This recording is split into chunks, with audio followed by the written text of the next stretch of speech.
මම අද ඔයාලට කියලා දෙන්නේ රසවත් පරිප්පු හොද්දක් හදාගන්න හැටි. මේක පාන් එහෙම කන්න හොඳයි. මේ විදියට කොහොමද හොද්ද හදාගන්නේ කියන එක තමයි කියලා දෙන්නේ.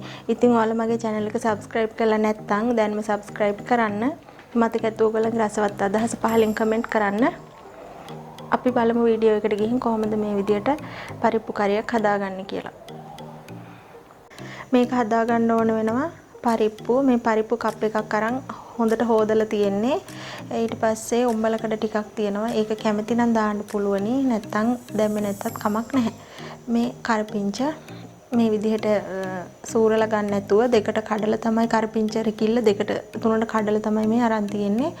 මේ ලුණු කෑල්ලක් කපලා තියෙනවා. ඊට පස්සේ නයි කොච්චි මේ නයි කොච්චි කරල් 3ක් කපාගෙන තියෙනවා. ඔයාලට මේකට පුළුවන් වේලිච්ච මිරිස් උනත් ගන්න පුළුවන්. අමු මිරිස් හරි ඔයාලා කැමති දෙයක් ගන්න පුළුවන්. මේ සුදු ලුණු බික් 4ක් ගත්තා. සේර කෑල්ලක් තියෙනවා. ඊට පස්සේ කහ කුඩු පොඩ්ඩක් ඕන. රස අනුලුණු ඕන. කෑලි මිරිස් ඕන. අබ චුට්ටක් ඕනේ. අබ තේ හැඳි භාගයක් විතර. මේ තියෙන්නේ අපිට උමනා තරමට පොල් කිරි. ඊට පස්සේ අපි මේ හොදගත්ත පරිප්පු එකට තැම්බෙන්න වතුර එකතු කරලා ලිපේ තියාගන්න ඕනේ. වතුර ගොඩාක් ඕනේ පරිප්පු මේ පරිප්පු ඉක්මනට තැම්බෙනවා. සමහර පරිප්පු ඉක්මනට තැම්බෙන්නේ නැති මේ වර්ගිකුත් තියෙනවනේ. ඒ නිසා ඒකට යන්තම් තැම්බෙන විදිහට වගේ වතුර එකතු කරලා ලිපේ තියාගමු. වෙන මොකුත් දාන්නේ නැහැ. ලුණු ඇඹුල් මොනවත් කිසිම දෙයක් දාන්නේ නැහැ. 3-5 මිරිස් කිසිම දෙයක්. මේක මෙහෙමම තමයි ලිපේ තියාගන්නේ.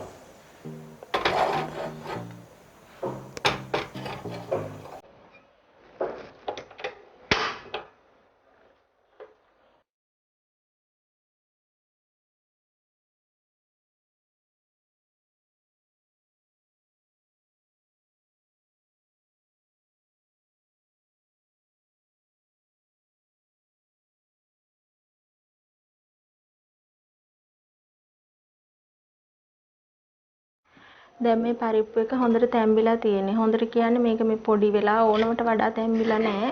ගානකට තැම්බිලා තියෙන්නේ. අපි ඒක දැන් මෙහෙම වෙන භාජනයකට අස් කරගන්නවා.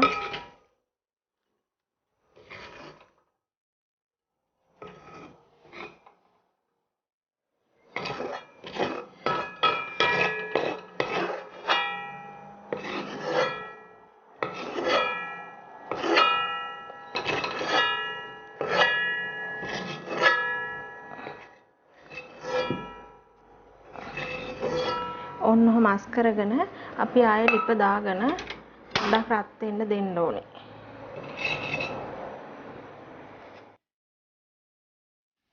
දැන් ඔන්න තාච්චිය හොඳට රත් වෙලානේ තියෙන්නේ. අපි මේකට අබ හැඳි භාගයක් විතර එකතු කරනවා. දැන් අබ ඇතිලිය රත් වෙලා හින්දා අබ පුපුරනවනේ. පුපුරගෙන එනකොට හැන්දේ මෙන්න මෙහෙම කලවම් කරන්න. එතකොට ඔයාලට පේනව නේද කහ පාට සබයට පොඩි වෙනවා. පරිස්සමට හැටයයි පරිස්සමින් මේ වැඩේ කරන්න ඕනේ. ඔන්න ඔහම පොඩි වුණාට පස්සේ අපි පොල් තෙල් චුට්ටක් එකතු කරනවා.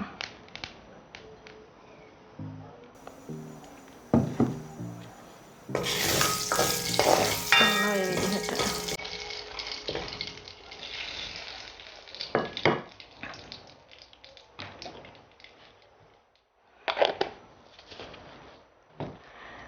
දැන් අපි මේකට අපි මේ කපාගෙන තියෙන සුදු ලුණු, කොච්චි ලුණු හැමදේම එකතු කරගන්න ඕනේ.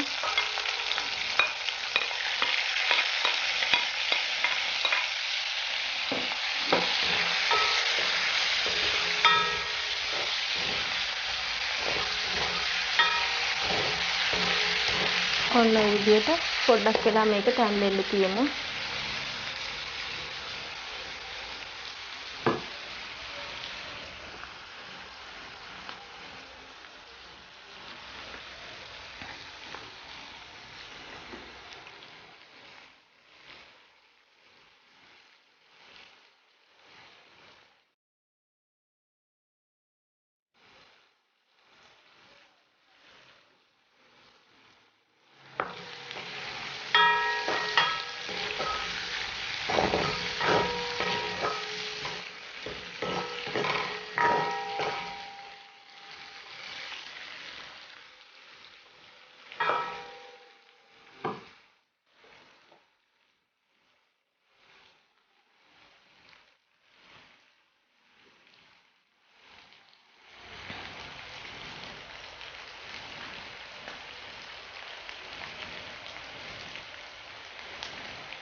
හරි දැන් අපි මේකට අපේ කෑලි මිරිස් ටික එකතු කරගන්නවා.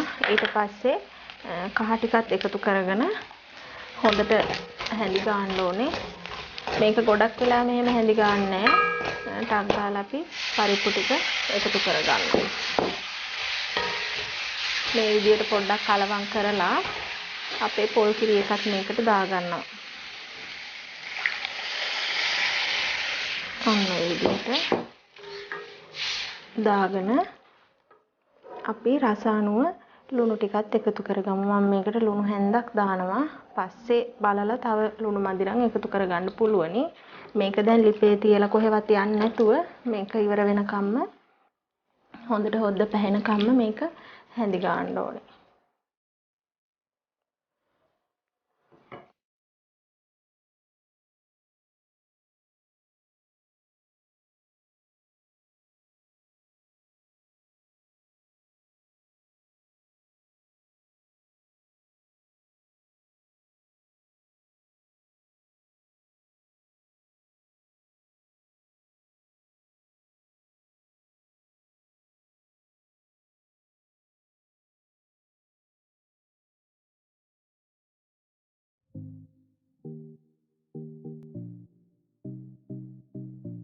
දැන් මේක හොඳට හැම පැත්තෙම මේක නටනවා. අපි දැන් ලිප ඕෆ් කරලා කෑමට ගන්න පුළුවනි.